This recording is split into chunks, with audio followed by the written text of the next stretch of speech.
Hello, everyone, and welcome to the 44th edition of MentorLIVE. I'm Karen Kalashek, your host for this evening. I'm on the NAFI board. I'm a full-time flight instructor, of course, and also designated pilot examiner. We'd like to thank Sporty's Pilot Shop for sponsoring this program and also congratulate Sporty's on 60 years in business and really their dedication not only to providing pilot supplies, but also their ongoing commitment to pilot education and safety programming, such as this Mentor Live.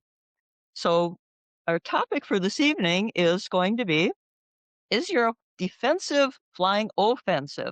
Our presenter is another NAFI board member, Greg Feith, and we're going to hear a lot about him, and it's going to be an excellent presentation. First of all, we should let you know that you can earn wings credit. So when this course is over, click on that upper link that says Earn Wings Credit. You'll be taking a short quiz to verify that you've, in fact, ingrained the knowledge that you gained from Greg this evening, and then you'll have your wings credit for this. Okay, so let's learn a little bit more about Greg and his topic. Okay, so excellence in aviation, and he's going to tell us more about what that means. Is your defensive flying offensive? So, first, a little bit about Greg himself. Okay, so Greg has over 40 years of accident investigation history. More than 20 of that, actually 22, I believe, was with the NTSB itself. He was honored as a distinguished Embry-Riddle alumni, as well as other awards that he's received from various organizations. He co-hosts a weekly podcast. So, in case you like to listen to podcasts, there's a good one for you, Flight Safety Detective. He's also a co-inventor of a specialized safety device to help children less than 24 months stay safe in aircraft. Even though we know technically by regulation they can be held on a lap, that's not always the best place for them, without any other type of restraint. You can also, he's going to look very familiar to many of you because you can find him regularly on television programs as guest presenters and hosts. In fact, you can see looking at these like Why Airplanes Crash, Seconds to Disaster. That helps us explain his nickname, which is Crash Fight. Okay. He also is an aviation safety analyst for NBC News, and relating to his work on the Malaysian aircraft disaster, he is a National Emmy Award winner. Okay, so having learned quite a bit about Greg here, a little bit about Greg, let's turn it over to him and start learning what he has to tell us. This is good, very important information. Okay, over to you, Greg. Thank you, Karen. It's great to be here, and I'm glad that we have all of you out there watching this Mentor Live. It's a valuable program, and as a board member at NAFI, safety, of course, is always a topic in all of our meetings, and of course, a fundamental function of this organization, not only to make flight instructors better, but to make us all better. So, with this presentation tonight, what I want to do is walk you through the art of making your defensive flying not so much offensive. Because one of the things that we look at, of course, as an accident investigator is the fact that it's my job to dissect your performance if you are involved in any kind of serious incident or accident. And of course, not knowing who you are, only having the facts, conditions, and circumstances, I've now got to make a determination whether or not you were doing those things that a prudent pilot, that is, not the Chuck Yeager type pilots and not the lowest of low pilots, but that baseline, that prudent pilot would do. And working for the National Transportation Safety Board, and of course, I always made some fun of that because people go, "Oh my gosh, you're with the NTSB."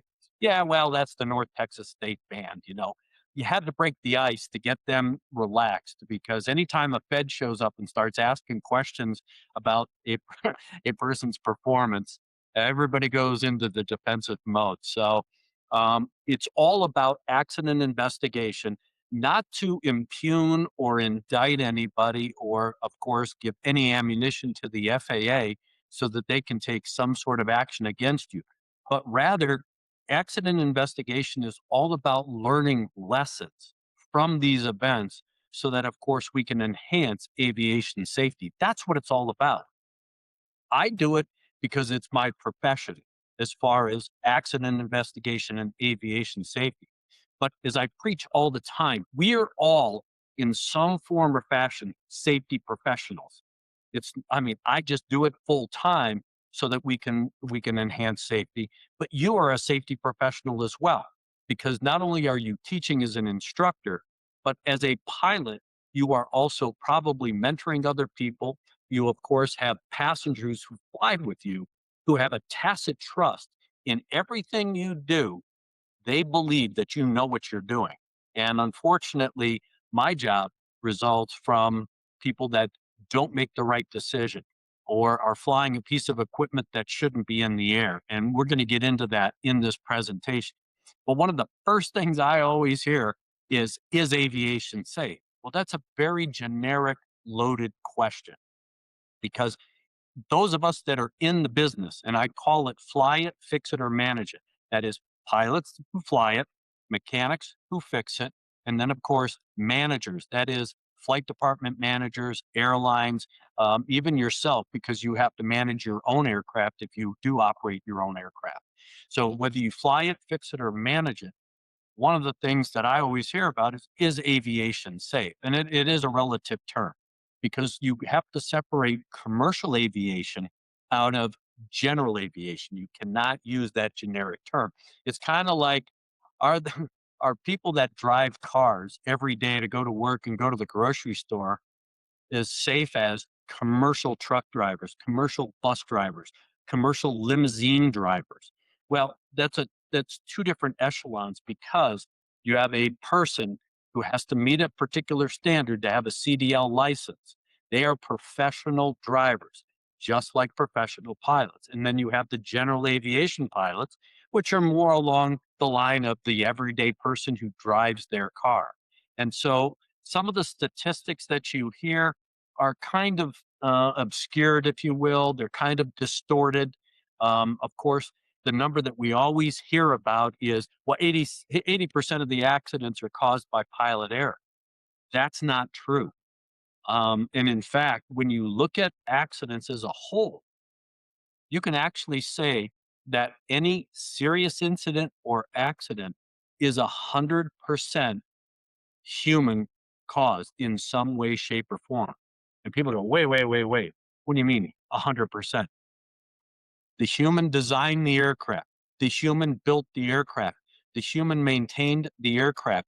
The human operated the aircraft. So even if you have an engine that fails and it's a mechanical malfunction, my job is to determine why that engine failed. Well, if it was a poorly designed fan blade, that's human. If it was a materials problem, that's human. And so you can actually say that any event that takes place is 100% human caused. And if you look at the statistics from the NTSB, they kind of break it down that 80% of the events that take place, the accidents and incidents that take place, are 80% are human caused, and about 20% are mechanical in some form or fashion. So the numbers, you have to ferret out the details in those numbers, and some of them can be misleading. So with this presentation, I want to try and separate some of those facts from fiction ideas that are out there. And then, of course, give you my perspective. When I look at accident investigation, and I've been blessed to have a great career starting at a very early age, one of the things that I look at now and I really preach is the fact that everything we do in aviation is a life lesson. And everything we do in life is a flying lesson. And I'll try and relate that so that you understand it. We are not reinventing the wheel here. Everything we do to be safe in an aircraft, you do every day in your life, whether it's crossing the street, driving your car, or identifying hazards within your own home or your office to mitigate or eliminate some sort of serious event or accident. So when you look at the question of is aviation safe, everything has to be kept in context. And that's the biggest concern that we have in our industry is keeping things in context. Now, of course, we hear this term safety, safety, safety, safety. I walk out the door and my family says, fly safe today. You walk out the door, they say, be careful, fly safe, don't get hurt, watch yourself. I have every intent to go out, fly the airplane, come back, and come home in one piece, as all of you do. And so we hear this safety message preached all the time. We're reminded of it all the time. And there's a lot of times where it's enough already. I know to be safe. I'm not going to do anything unsafe. I'm not going to make bad decisions. Yeah, that accident happened, but that can't happen to me. Well, a lot of times, just like when we're teaching kids, they'll start to tune you out. Well, pilots, mechanics, managers, they get tired of that same term and they will start to tune out that term safety. I don't mind being reminded because I've got so many other things that are on my mind that knocks me back to reality, and it should knock you back to reality. So you shouldn't push back on when people say, or your colleagues or your peer group say, you know what? You might want to check the weather one more time because it's a safety issue. Or, we're not questioning your skills, abilities, and knowledge, but we want you to be safe. Don't take offense to that, but you should embrace it. Why? Because as pilots, we have a great responsibility that I'll talk about here in a minute. So when you look at the term safety, this is what it means. It's about controlling and recognizing hazards and then mitigating or eliminating those things that could present themselves as a challenge to us and our particular skills, abilities, and knowledge. And the last thing we want is to have all of these things culminate where we're trying to mitigate or eliminate multiple challenges on a single flight. One of the things that I believe is that safety has to be a core value. You can't have safety as a job because anytime it becomes a job, all of a sudden now it becomes a burden. You constantly have to think about it. But safety should be a core value. I know that I can walk into the kitchen and see a knife on the drawer or on the countertop and recognize that instantly as a hazard, not necessarily to me, but to my family because they don't see the world the same way I see it from a safety perspective. I get to the hangar, I see that puddle of water on the hangar floor. It doesn't look like much, but I recognize that puddle of water instantly as a slip trip hazard. We all know that a lot of the hangar floors are epoxy coated, so it becomes very slippery. I can immediately recognize that, and I'm going to do whatever it takes to mitigate or eliminate that. Mop it up, clean it up, throw a rag on it or something so that some I can identify it to those people that don't see the world the same way. And you should do the same thing because that is what risk management is all about. If it's a core value, you don't have to make it a job. Things are just going to instantly pop when you see them or the potential for them. A plug that's hanging off of a receptacle and things like that. The other end of it is an open ended plug. You know that if it's right there next to that puddle of water, it could be a problem. That's the way we have to see the world. And that's what we try to train, not only flight instructors training students, but the industry as a whole. Again, whether you fly it, fix it, or manage it, safety management is all about identifying those risks and then finding the appropriate corrective actions. And I'll show you here in a second. But again, people have their own ideas of what safety is all about. Of course, the old approach to safety is, I don't care what you do to get the job done or self-induced pressure. I'm going to do whatever it takes to get this trip planned and flown because I only have 5 days of vacation with my family.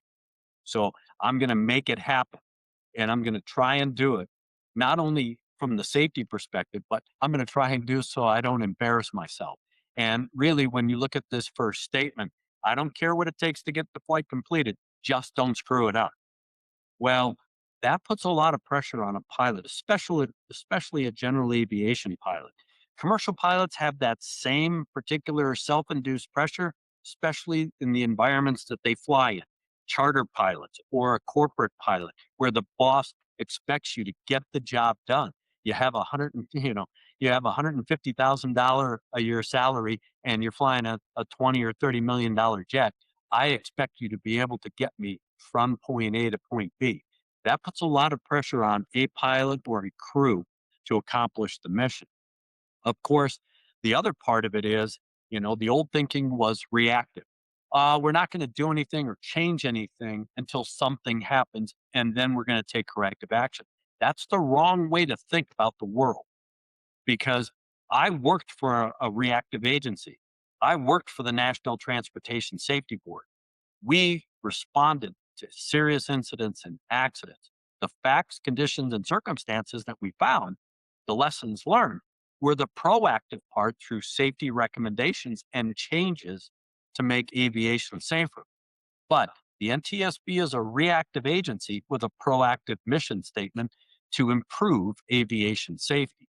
And while that's okay, then you need to have both of those. You need to be reactive. You got to understand what's going on to cause that accident, but you also have to be very proactive. And you want to be more proactive so that you don't have to be reactive. I don't want to have to go out there and investigate accidents. I'd rather try to identify the potential for issues before somebody is seriously injured or, of course, killed.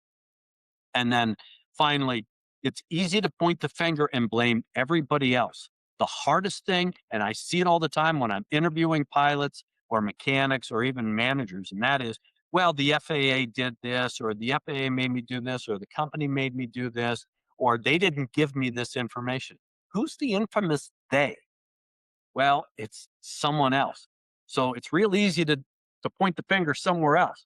The hardest part is to look at yourself in the mirror and point the finger at yourself, because you are and possibly were the problem, or at least part of the problem. And these are the things that, as an accident investigator, I've got to try to identify. Where is this sequence of events? Where is this chain of events? It's never just one thing. Yeah, you can say the pilot flew VFR into IMC. That's only one part of a very long chain of events. How did the actual flight start? Was the planning poor? Was the training poor? Were they properly qualified to put themselves in a position? And then, of course, the end result was spatial disorientation or some other factor that led to the loss of the aircraft and possibly a loss of life. When we look at safety, you have to look at it from a proactive safety approach. And that is, I always preach that the most flexible and adaptable machine in an aircraft, a car, or anything else is the human, because we can process so much information in a very short period of time and make decisions, execute those decisions, evaluate them, and then react to whatever comes along. And if you look at the Miracle on the Hudson with Sully Sullenberger and, of course, Jeff Skiles, they didn't have a lot of input other than they knew that their aircraft performance wasn't going to allow them to get back to a piece of pavement, whether it was in New Jersey to Teterboro, back to LaGuardia. And they made the commitment and then executed that commitment to landing in the Hudson River. Now, take those two pilots out and make that an autonomous machine. Make it a computer flying that. Would the outcome have been the same? Would the computer have determined that the best place to put that aircraft down would have been in the river? That's something for you to think about. So when we look at errors, we have to look at the fact of whether or not we can identify those errors before they actually occur. And if you look at this slide, errors are not deterministic. That is, you can't predict when an error is going to happen. We try to do that, but again, you can't predict a particular error. But more than likely, because of statistics and because of history, it's probabilistic. That is, we know that periodically, taking the factors that we've learned in other accidents, the lessons learned, we can come up with trends. So we know what kind of environments, we know what conditions, we know what qualifications could put pilots or mechanics or even managers in positions that could jeopardize the safety of flight. So statistics, again, they're great tools, but they can be misleading if they are not used properly. And one of the things that we're trying to do is, many of you know the articles that have been written, a lot of the podcasts, and of course, some of the YouTube videos, and what the FAA is working on, and us as flight instructors are trying to preach, is Loss of control. Why are we having so many loss of control events? Not only with general aviation pilots, but even through the commercial airline ranks. So, what is the question and what is the answer? And it's not one thing that we can put our hands on. We can have all the statistics in the world, but we still haven't been able to find a reasonable and workable solution to prevent loss of control accidents. Now, if you go retro, you go back and you look at this. I have this particular saying in my office. I think it's very appropriate to everything we do in life. And that is carelessness and overconfidence are more dangerous than deliberately accepted risk. And when you really think about that and dissect it, if you just go off haphazard and just do things without really thinking through the consequences, you're going to find the place that you don't want to be in. And especially if you do that in an aircraft. However, we know that aviation is a high risk event. And what we try to do is we try to mitigate that risk to as close to zero as possible. So we are taking a deliberate risk, but we are trying to utilize all the tools, not only our own personal skills, abilities, and knowledge, but we're utilizing all the tools available to us, whether it's through flight service and getting great weather briefings, DUAT, or any of the four flights or anything else where they give you so much information. Of course, we're taking our own personal backgrounds with the training. And then, of course, with all the new generation automation in these aircraft, not only in general aviation, but of course, commercial aviation, we have all of these tools available to us to try to mitigate or eliminate that risk. That's why this is so valuable. And if you look at when Wilbur said this in 1901, that was pretty philosophical because they really hadn't started flying yet. They were building things, they were testing things, but they really hadn't started flying. The problem comes 7 years later when those same Wright brothers were the people that killed the first person in powered flight, and that was Thomas Selfridge, because they talked the talk, but they didn't walk the walk in this particular instance. They were trying to get a contract. If many of you remember some of the history of this particular flight, they were working to get a military contract. They had to demonstrate that they could fly the aircraft for a certain period of time. They wanted to have a certain speed based on the contractual requirements. They put two new props on the aircraft the night before. They didn't have a chance to test fly them. One was out of balance. And after they were in the air with Thomas Selfridge as a passenger, one of those props got out of balance, got into the rudder vator guy wires, and they ended up losing control of the aircraft. And of course, it crashed and Selfridge was killed. You have to do, excuse me, you have to do the right thing, even when nobody's looking. And shortcutting a checklist, or I'm in a hurry, so I don't really need to go down there and sump the fuel. Those are the little things that cause incidents and accidents. Those are the unexpected things. And I'll talk about the difference between surprise and startle factor. There's a big difference. People tend to throw the term out, well, he was startled or she was startled. Well, no, there are events where, yeah, it's a surprise. I wasn't expecting that, but I got things under control and I can handle it versus a startling event where the engine comes unglued on the front of the airplane and now you have controllability issues. That's a startle factor. So we're going to talk about those as well. But when you look at the cycle of errors, we have to mitigate or eliminate the hazards that are involved in aviation, in our own personal flying, so that we don't have an ugly flight. So let me give you the cycle.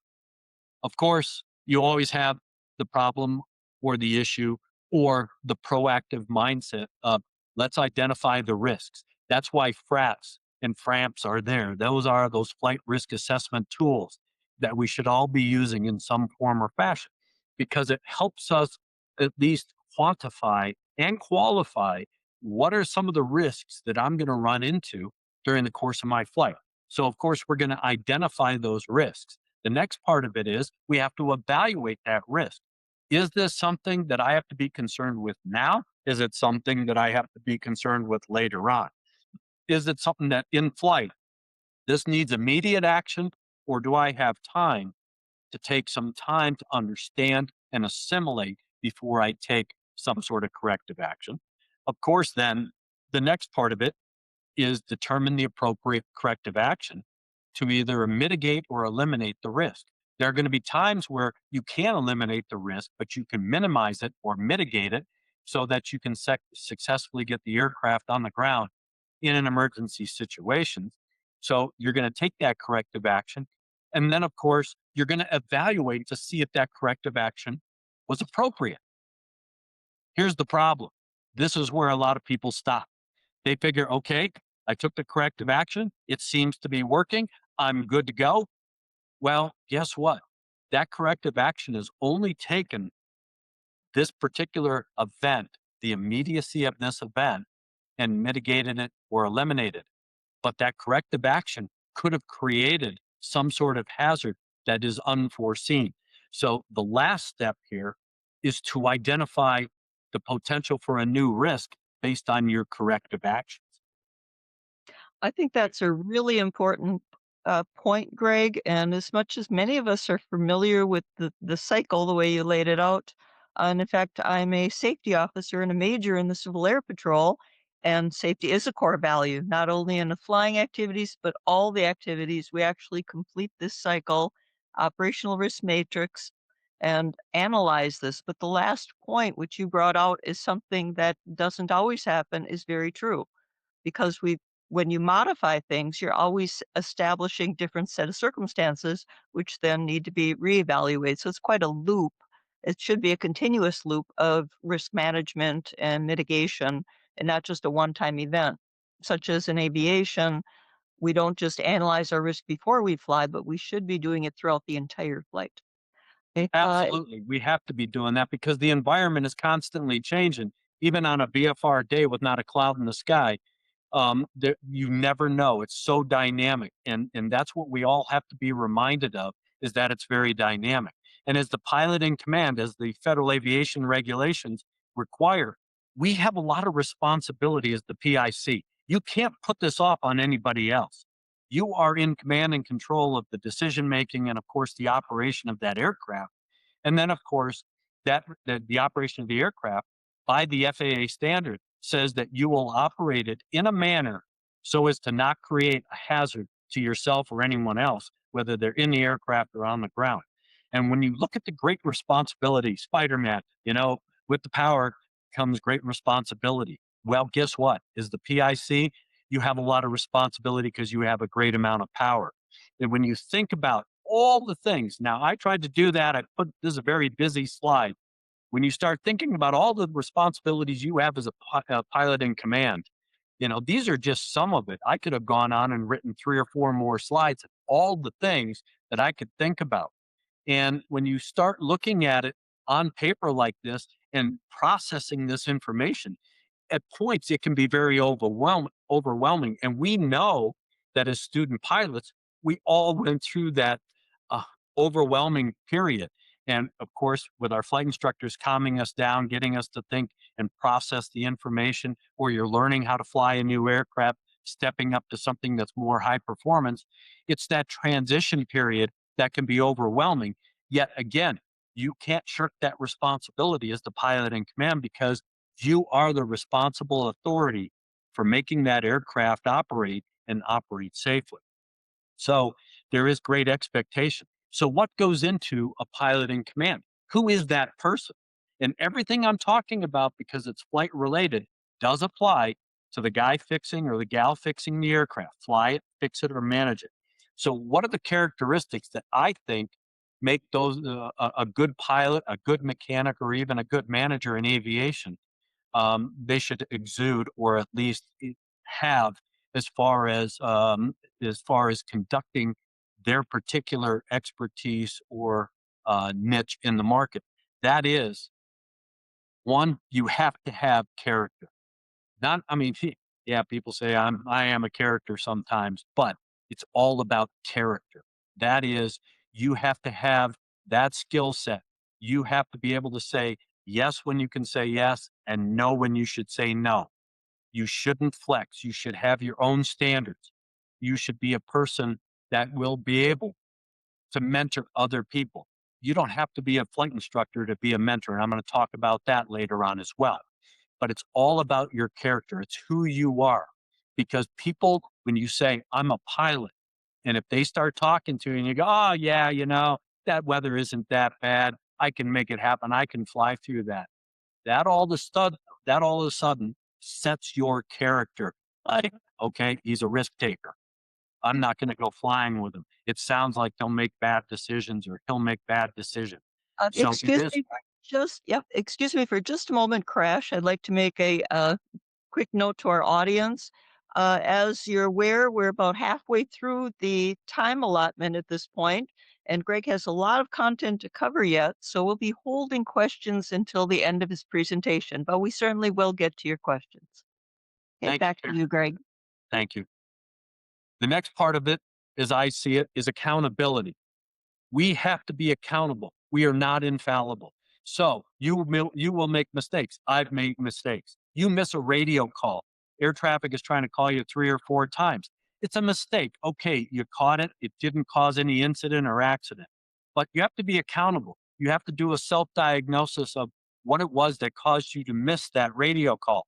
Were you distracted? Were you dealing with a passenger? Were you dealing with reprogramming the GPS or whatever? So again, it's all about accountable. You, it's not. It is not an ego deflator, and it is not something that you shouldn't be able to say. You know what? I didn't do that well on this particular flight, and in fact, I may have even screwed up. It's my fault. I'm going to change my behavior. I'm going to change the way I do business. I'm going to do things in a better way. But you got to be accountable.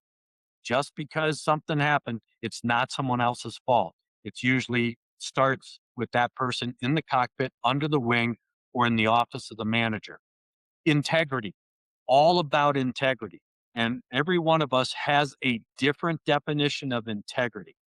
But the bottom line here in aviation is, again, you got to do the right thing even when nobody's looking.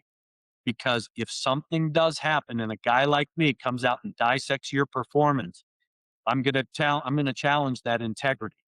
Did you do what you said you were going to do? Did you talk the talk, but you didn't walk the walk? So integrity is a big, big characteristic of what I believe a PIC or a maintenance technician or a manager should have. Finally, it's about responsibility. We have a responsibility to ourselves. We have a responsibility to our passengers. As a mechanic, I have a responsibility to a pilot. I have a responsibility possibly to the airline or the organization I'm working for, and of course, management. But again, you have a responsibility to the general public because if your aircraft has a problem, comes down in a neighborhood, now you've threatened the safety of people on the ground. But you have to be responsible. And again, if you know that the airplane is sick, you have questions about the airworthiness, you leave the airplane on the ground. I'm working too many accidents with unairworthy aircraft that have been involved in accidents and incidents most recently, especially coming out of maintenance. So the best way to remember these 4 items is character, accountability, integrity, and responsibility. We talk about human factors. Human factors is a very generic term. And what does human factors mean? Well, there are factors involved in humans. Yes, there are. And there are humans that have factors. And human factors cause accidents and incidents, but human factors also identify, mitigate, and eliminate risks that can cause accidents. So, what is human factors? Well, I could present a whole day course on just what human factors are. But when we look at it from a human standpoint, and of course, a life lesson, each one of us, when they go, Greg's in his own little world, or Karen's in her own little world, or John's in his own little world, we are, because we have created our own little world.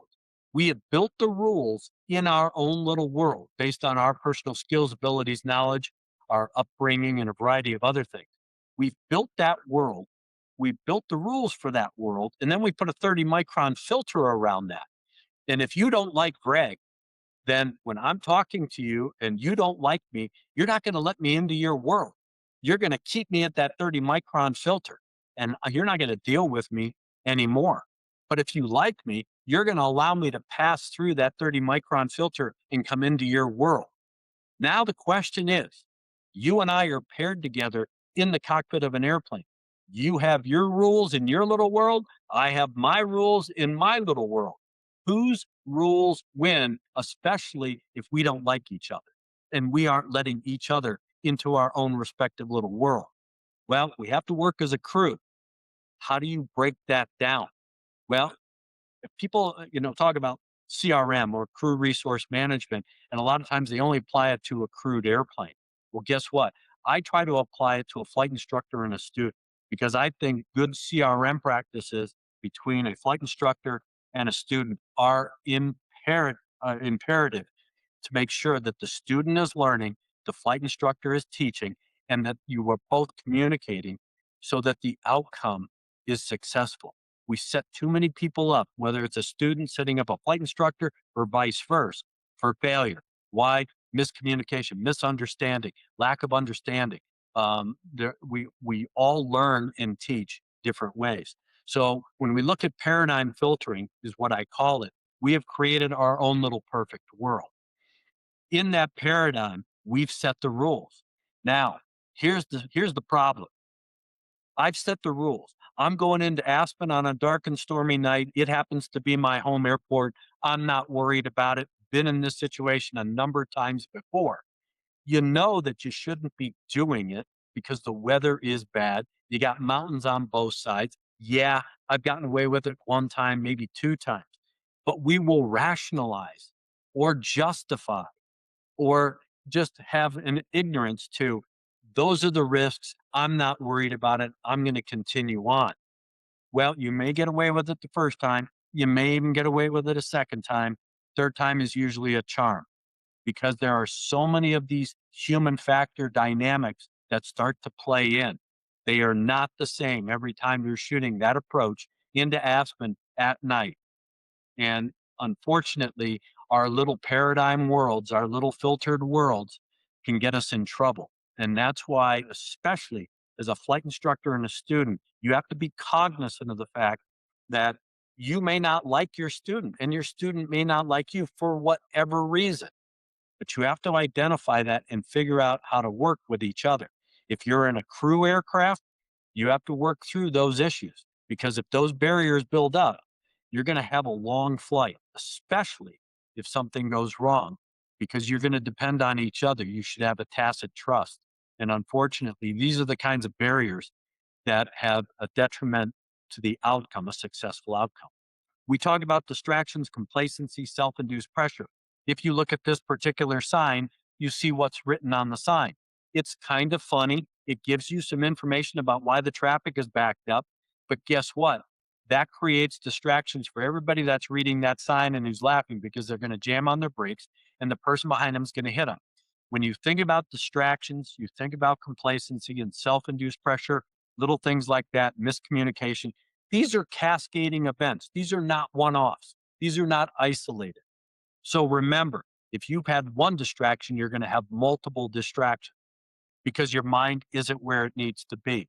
You're thinking about too many things. You're analyzing too many things. You're trying to pull in too much information. We talk about information overload, especially with all of the automated cockpits that we're flying. That can be a distraction in and of itself because it's too much information to process. And let me just give you an example. Just think about the active taxiing from the ramp to the active runway. Think about all the things that you're thinking about just during that short period of time. And let me just give you an example.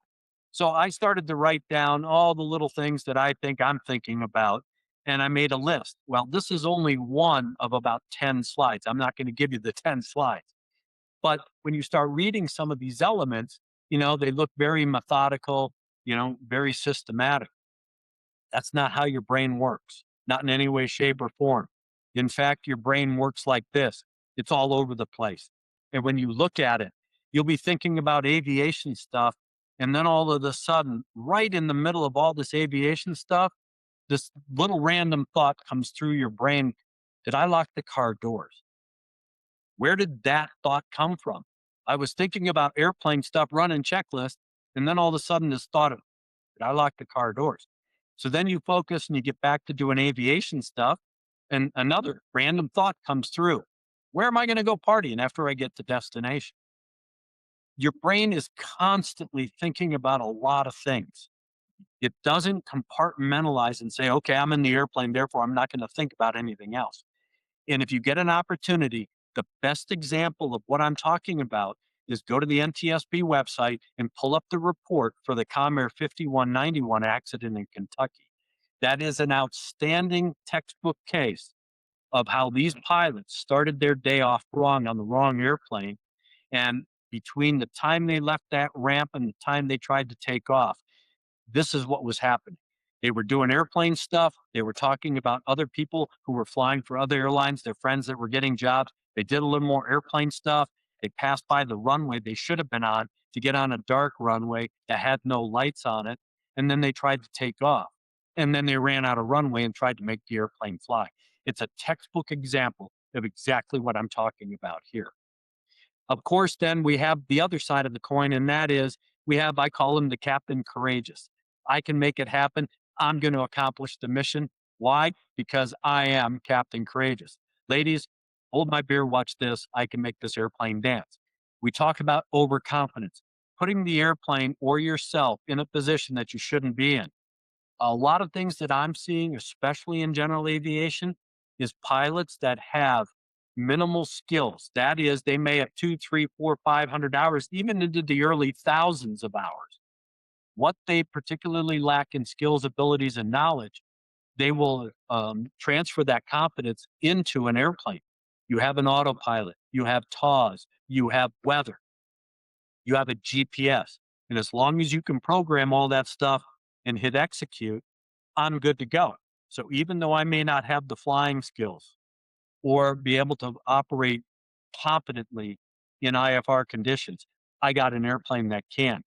I have a job, and I've unfortunately looked at a lot of accidents where pilots have had that kind of mentality, and it didn't end well for them and their passengers. And these are the kinds of things that you have to be cognizant of. And a great document for you to read is the advisory circular put out by your FAA. It's free. It's AC 60 22, all about aeronautical decision making. Not only is it a great tool for aviation, it's a great tool for life lessons. I've used some of these on my son, who is now in college, but you can pick up a lot of good information out of this advisory circular and apply them to everyday things that you do in life other than fly. So I would recommend that you get it. Of course, now you have to apply it.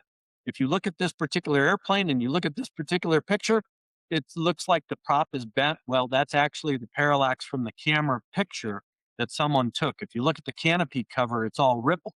That's because the engine is running, the canopy cover's on the airplane's tied down. This particular pilot had just bought a new Garmin 530, had it installed, and he decided that he was going to practice programming it in the airplane, but he didn't want to kill his battery. So he started the aircraft, and of course, he can't see out the window.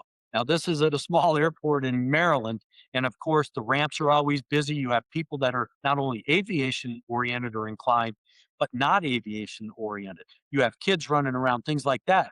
They may not see that spinning prop. This is a detriment to aviation safety. The question is, why would a pilot or somebody that calls themselves a pilot put them and others in a position of jeopardy by doing something like this? It's a hard question to answer, but it has to be a retrospective thing that, you know what, this was not the wisest thing. Somebody needed to counsel him. And in fact, they did. When you look at this particular accident, of course, it kind of looks obvious. If you look at the position of the aircraft, it's evident that it was a stall of some sort, probably at a low altitude. And if you look at the direction of the aircraft itself, and of course, you look at the direction of the fire and the smoke and it's blowing, you can put the scenario together that yes, this pilot took off downwind and it didn't end well.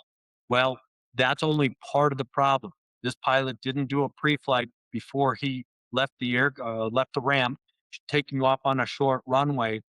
And of course, there is at a point on the runway where you make a decision, especially if you don't have an operational airspeed indicator.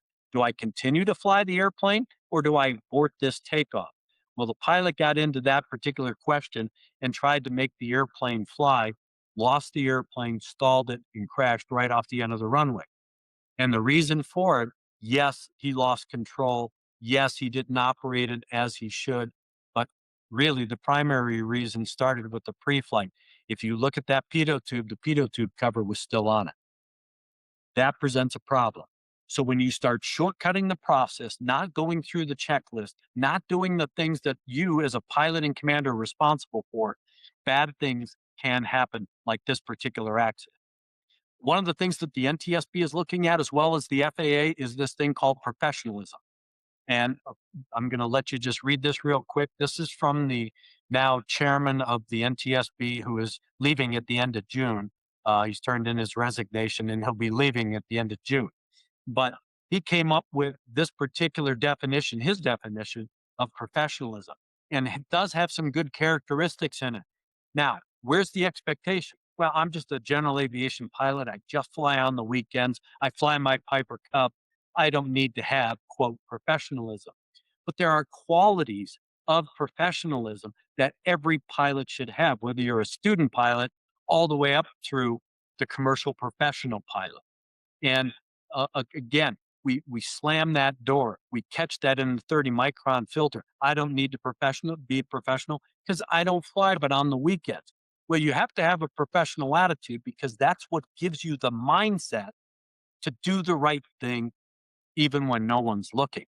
And when you start looking at this, the FAA sets technical standards. They do not regulate professionalism. However, the FAA expects you to operate with levels of professionalism, or at least the characteristics of it. And of course, if you look at the NTSB and some of the new reports that are coming out in the last 10 years, professionalism is coming up. It's cropping up in these narratives in the probable cause because it is the characteristics of professionalism, the expectations that investigative authorities and regulatory authorities have of you as a pilot, a mechanic, or an aviation related manager.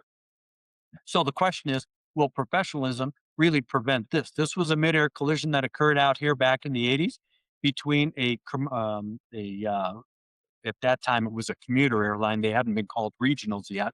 A commuter airline and a Cessna 206 that was climbing to drop skydivers over Fort Collins, Loveland, Colorado. He was a brand new pilot to skydiving operation in the 206. Didn't understand ATC procedures, notifying them 30 minutes before they were going to do the drop. He circle climbed. He was in controlled airspace, didn't have the proper transponder code, and these two aircraft met over the airport or in general proximity of the airport. And fortunately, the commuter airplane ran right through the 206, cut the tail of the aircraft off. Of the 5 people on board, everybody had a parachute on.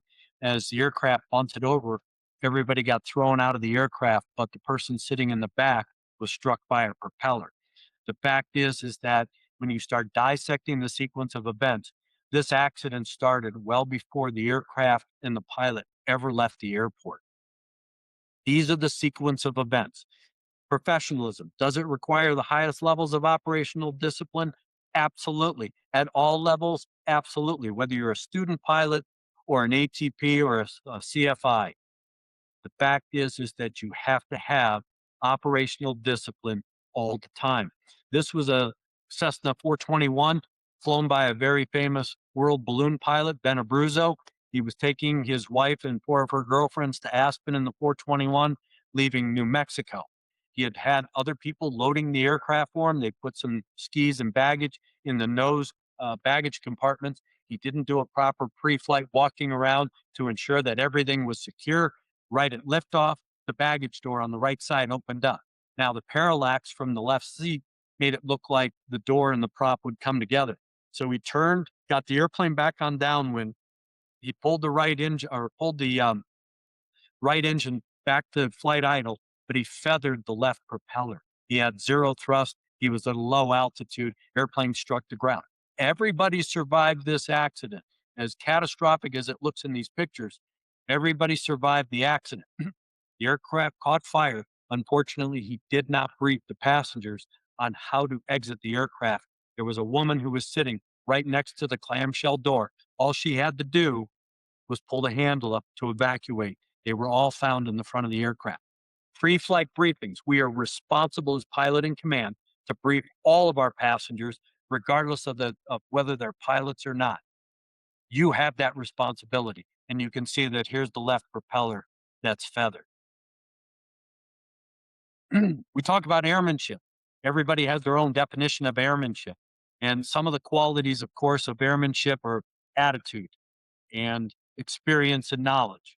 Of course, interpersonal skills, and that is mental capabilities. Can you process large amounts of information quickly? Of course, natural and trained tactile skills. I know pilots that can make airplanes dance, but they're lousy decision makers, but they are very good stick and rudder pilots. And then, of course, self awareness and self discipline, doing the right thing, of course, when nobody's looking, but doing the right thing all the time and don't shortcut. And then the last quality, of course, is luck. We all know those pilots that have a little bit of luck all the time. They've been involved in situations where somebody else would have been killed. They seem to have skated. So, I mean, you'll have your own definition of airmanship, but these are the kinds of things that you should be thinking about. Airmanship doesn't start when you get to the airport, pull the airplane out of the hangar, or get in the airplane and fly away. It starts well before you even get there. And that, like safety, has got to be a core value because there are qualities of airmanship that apply to life. Pink and punk, procedural, intentional noncompliance, and unintentional noncompliance. We've all been here. And if you tell yourself that you haven't, you're lying to yourself. A procedural intentional noncompliance is not following the FARs, not doing what needed to be done, like doing a pre-flight, consciously not doing things. They're usually premeditated acts. That is, I don't need to do a pre-flight because I've already done it 3 flights ago. The airplane is still good to go. Well, you just refueled it again. You should be doing a pre-flight. An unintentional noncompliance is a distraction, a mistake.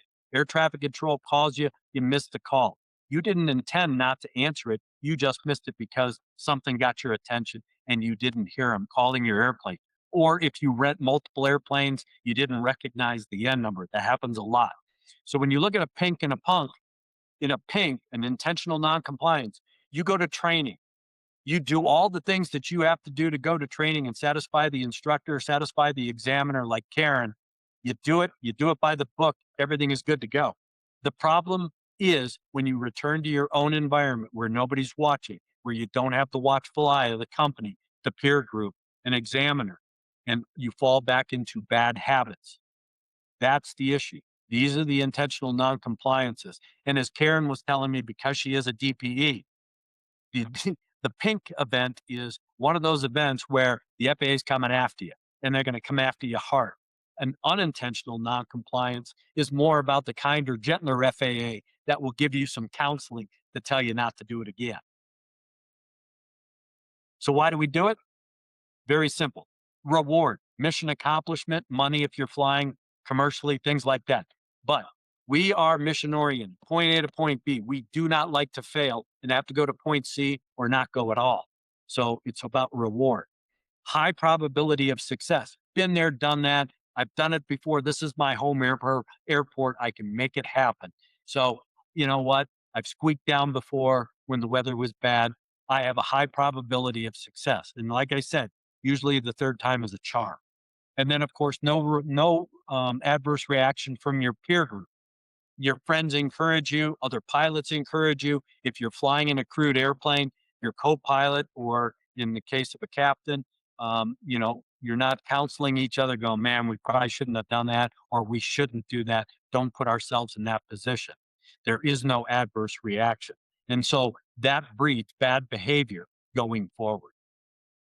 Let me give Hey, you a few accidents. Go Greg, ahead. yep, just let me make a point here. As the audience is probably well aware, we're about 5 minutes to the top of the hour. Greg certainly has more content to tell us. I think we're all finding this very fascinating and the backstories and of these unfortunate accident scenes. So please stick with us. And again, we'll I'm be wrapping. holding I'm getting questions. close, Karen. I'm getting close. Okay. I just want to let people know we will be running just a little bit over. So I think that we're all finding this very valuable. Thank you, Greg. Continue. Here's an accident, unfortunate, brand new flight instructor, 23 years old. He was told about, the practice area. And in fact, he had actually been flying in this area as a student and getting his ratings. He becomes a flight instructor, takes his first student up on a more or less orientation flight, and they're doing stalls at 1,500 feet AGL. Company policy was no less than 3,000 feet AGL. Unfortunately, you see the outcome. The question is why? Knew what the standards were guidance or told about it, and was it an intentional act? Was it premeditated, or was it just an unfortunate act? Was he trying to show off to the student? There's a lot of things that you could factor into an accident like this. We will never know because unfortunately we do not have him to ask those questions of. But these are the kinds of things that you have to have that high level of operational discipline. And I was kind of surprised that a brand new flight instructor would do what this particular instructor did. But then when you start talking to people that knew him, it was kind of like, yeah, he was a risk taker. He was a little overconfident in his skills, abilities, knowledge. And then all of a sudden, the big picture starts to come together. We talk about currency, especially IFR currency. Currency and proficiency have two different definitions. You can be instrument current and not instrument proficient. And there's a big difference between the two. And that's what happened in this particular instance. Here you had a pilot flying a Cessna 210 who was instrument current, but was not instrument proficient. And going into Salt Lake City, started his letdown 2 miles too soon, and unfortunately struck the vertical cliff of a mountain and killed all 6 people on board. Again, it is all about operational discipline. If you haven't flown instruments in a while, your ego should not get in the way. Go get a flight instructor. Go out there and get a couple of hours of reorientation. Why? You got to get your head back in the game. You've got to get that mindset back. It's all about character. It's all about accountability, integrity, and responsibility. Being the most responsible pilot in these conditions. What you're looking at is a shot taken straight up of a 1,200-foot TV antenna where you can only see about the bottom fourth of that antenna. It's up into the scud. This is the airplane that struck it. It was a Cessna 182. The pilot was a brand new corporate pilot. He was 24, 25 years old, got his first quote corporate job flying for a farm equipment company. The boss had to go 50 miles. That's all, just 50 miles to go look at some equipment. And the weather was lousy. Rather than tell the boss they can't go, he tried to make it happen. Unfortunately, they lost their life by 3 feet. You can see where the wire struck the outboard portion of the wing and killed both occupants. 3 feet is all it took between life and death. Again, it's about the decisions. This particular event was an old Republic Convair 580. When we have these unexpected things, of course, you have to start dissecting, of course, the sequence of events. What you're looking at in the middle of the upper part of this picture is a hole in the windshield. That hole is that hole. It was a 2-pound duct that came through that window. It's an 1.5 inch thick piece of pressurized glass at 160 knots on approach going into Sioux Falls, South Dakota at night. Captain was the flying pilot. They they left the gate a little late, and as they were approaching Sioux Falls, the duct came through the window, struck the captain square in the face, disabled him. It looked like a bomb had gone off in that cockpit. The first officer had enough presence of mind to get the airplane on the ground safely. When you think about it, you listen to the cockpit voice recorder, the flight attendant had come up during the course of them running their checklist. She interrupted the checklist to give them a passenger count and said, "See you on the other side." When the crew resumed the checklist, they missed one item on that checklist, and it was a very critical item. It was windshield heat, because when the airplane went up to altitude, it was in the wintertime, it was cold soaked. The window got cold soaked. And with the window not being tempered by the windshield heat, when that duct struck it, it shattered it and blew it up just like this. We see this all the time, especially as general aviation pilots. You have the line guy who comes up, wants to know how much fuel. You have passengers in the back that are asking you a bunch of different questions while you're trying to talk to ATC, copy a clearance, or even run a checklist because you're by yourself doing multiple things. You've got to slow the process down, take that deep breath, put up some barriers, give some guidance to your passengers that there are going to be sterile cockpit points, whether you're single pilot in a Cessna 182 or other aircraft. These are the things I need to do as a pilot for our safety. I will talk to you when I'm done, and I will let you know that. You have to be the responsible, operationally disciplined pilot. Let me just finish this up by saying that aviation safety, we have to be both proactive and reactive.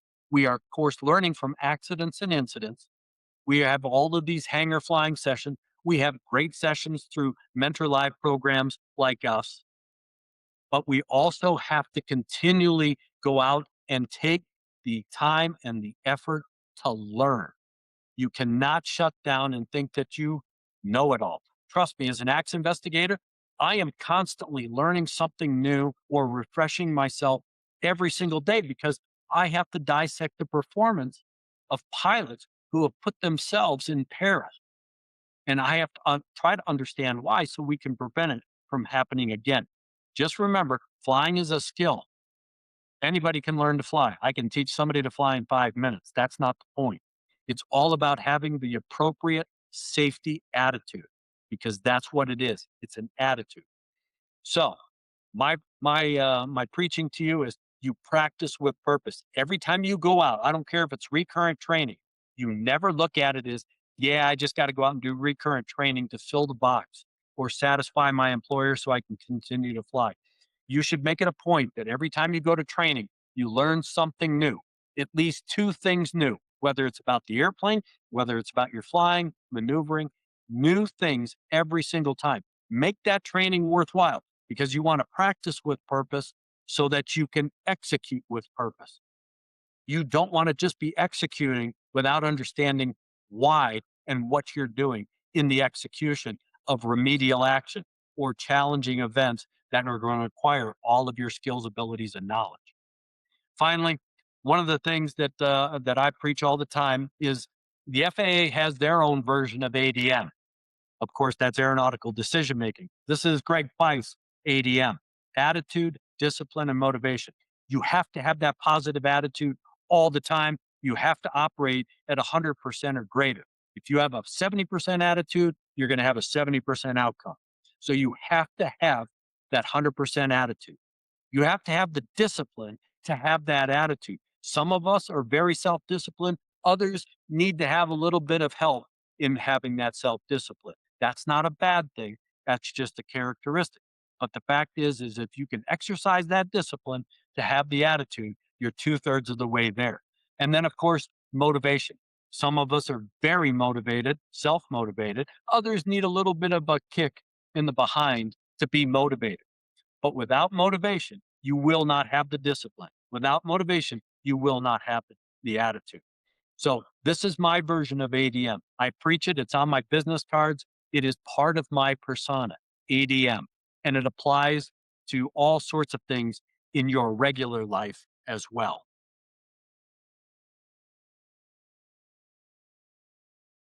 And then wrapping up, we are all, I believe, all mentors. We all have 100-foot circle of influence. You don't know who is watching your every move, listening to your every word. I get feedback because I'm on TV quite a bit. I'm doing presentations like this. I get the feedback, man, I learned so much from this and that. And that makes me feel good. I'm very humbled by it. But there are other people that will never give me that feedback, but I'm acting as a mentor to them. I had several silent mentors when I was with the NTSB. Three people there that I really looked up to. I really liked various qualities of those silent mentors. They never knew they were mentoring me throughout my career at the NTSB until I left when I told them. And one of the guys, I liked the way he was very organized, very disciplined in running investigations. I liked another investigator for the way they handled the politicians, the politics, and some of the media. And then there was another one that overall had great management skills for handling large aircraft accidents. I didn't want to be them, but I liked their qualities that I incorporated to be the best investigator I could be. You don't know who you're influencing. You don't know who you're mentoring. So you have to pick and choose your words carefully. You have to demonstrate that you belong in the left seat or the right seat of that airplane as the pilot in command every single day because people are putting tacit trust that you, as the pilot, are going to do things the right way, even when nobody's looking. Because this is my bottom line: leave me on vacation. I do not want to go out and look at any more airplane accidents. I've had a career full. I would love to have everybody put me out of a job. I appreciate the fact that you stayed with us. If you are still here with us, I overran my time. I try to give you a lot of information. And I know that Karen has talked about some questions. So I will stay and answer some questions that Karen may have received. But again, thank you very much for your participation in this Mentor Live, coming on and watching us talk about safety and what it means, not to just me and not to just you, but to all of us, because we are part of this aviation safety collective. Karen? Thank you, Greg. Obviously, you're a passionate believer in aviation safety, and I think you've said a lot of things that we're all taking to heart. I think, especially as flight instructors, the idea that we are role modeling all the time, whether or not we're in the cockpit, at the FBO, anywhere, we are role models for behavior, and people are aware of that, and we can't just talk the talk. Okay. Absolutely. Yep. Let's get on to these questions and comments. So earlier in your presentation, Earl commented, you can't really teach risk management. Debrief during training, explain the risk that was missed. Would you like to give us your perspective on that, Greg? When you look at risk management, again, yes, I mean, there are so many elements of what risk management is, and every individual defines risk management differently. Some have, they're very risk adverse, some are very risk tolerant. And you have to find that medium. And a lot of it is introspective. If you're looking at it as an individual pilot who owns their own aircraft or operates aircraft for their own personal pleasure or business, you have to look at those qualities that you have, those skills, abilities, and knowledge that you possess. And you have to set those risk management boundaries.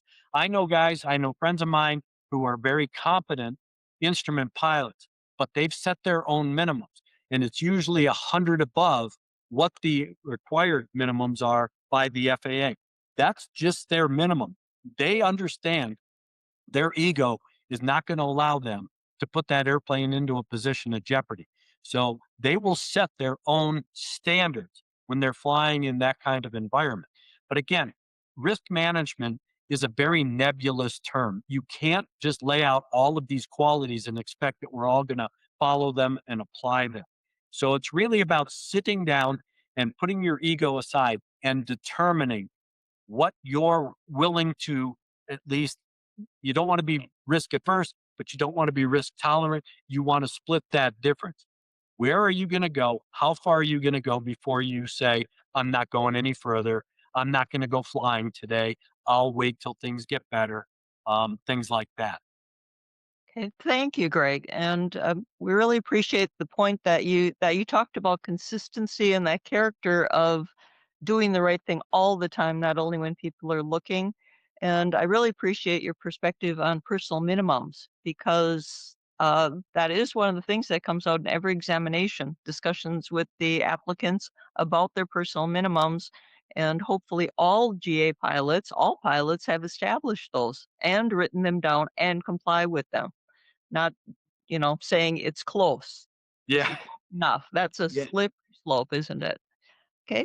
A question from Art. So Art asks, can flying schools actually define their working areas with GPS so students can stay better oriented to the location for maneuvers? Also, there is an app for phone lines to help maneuvering helicopters. Yes. I know several flight schools that have defined the boundaries. of their training boxes so that they will stay within those training boxes.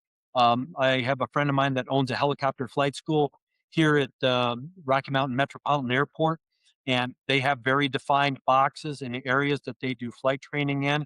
They use GPS trackers so that the instructor can actually track on the phone this app and they can stay within the box. And then, of course, the guy on the ground, their dispatcher, can actually track and see where the aircraft is actually operating as well.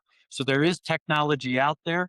Of course, there is technology through the four flights and the X Wings and things like that, where you can set up boundaries on a moving map display as well.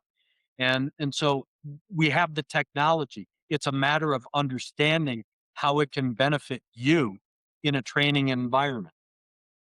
Yeah, clearly for flight instructors in flight schools, one of the big benefits of the ADSB out and any type of GPS and all the apps we have is it's very, very simple to track a student who's out on a solo.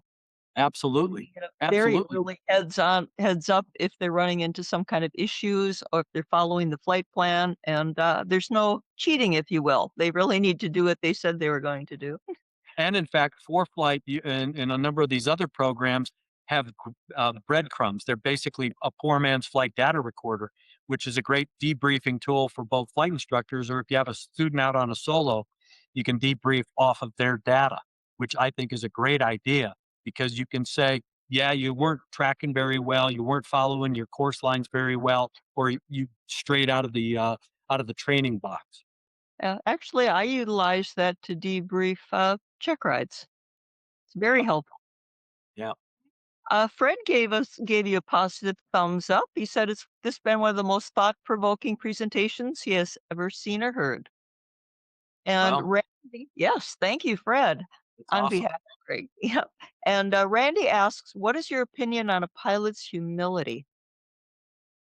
You know, that's that's a loaded question.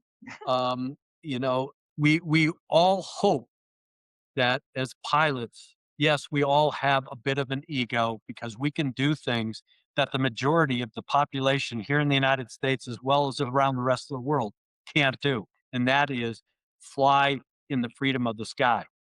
As far as humility, that is a personal trait. That is a characteristic. You hope that your parents taught you to have a good heart and have humility. And you learn that. I've tried to, as a parent, instill that as well as my wife instilling that in our son.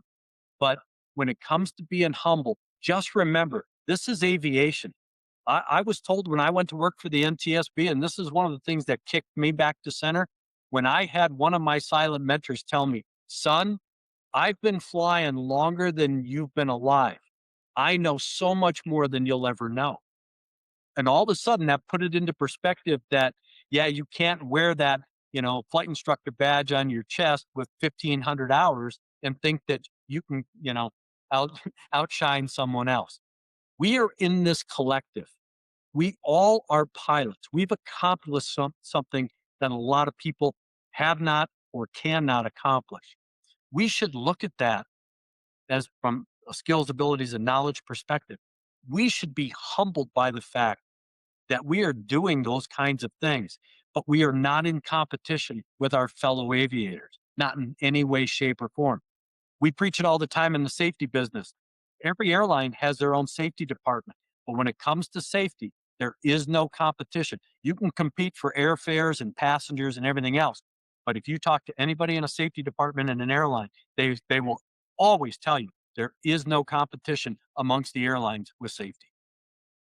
Very good point, Greg. I usually like to tell students in training, learners in training now with the new terminology, if you Yes. ever catch yourself thinking or saying, "Watch this," it usually means you're about to do something stupid. Yep.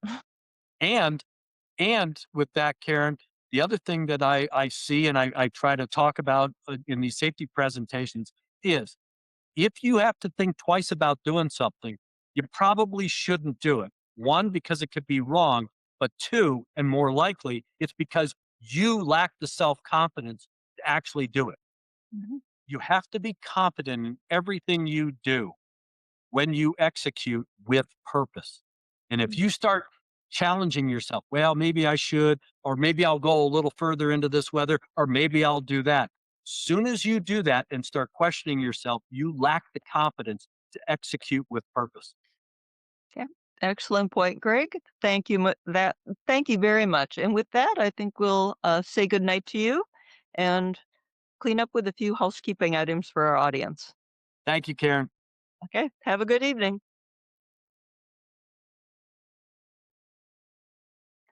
Okay, now that our excellent presentation by Greg has been concluded, again, a reminder, you can earn wings credit. I think you'll find the quiz itself entertaining. Feel free to recommend this presentation to other people. Watch it again if you'd like, because there was so much content to see tonight. Thank you very much, everyone. And next month, we're going to have another excellent presentation, the 45th Mentor Live. Presenter will be Aaron Dabney, very, very experienced flight instructor, and he will be speaking about what I wish I'd known as a new CFI. So, really about taking that theory and putting into practical reality in your practice. Once again, thank you so much for attending and look forward to seeing you at a future Mentor Live.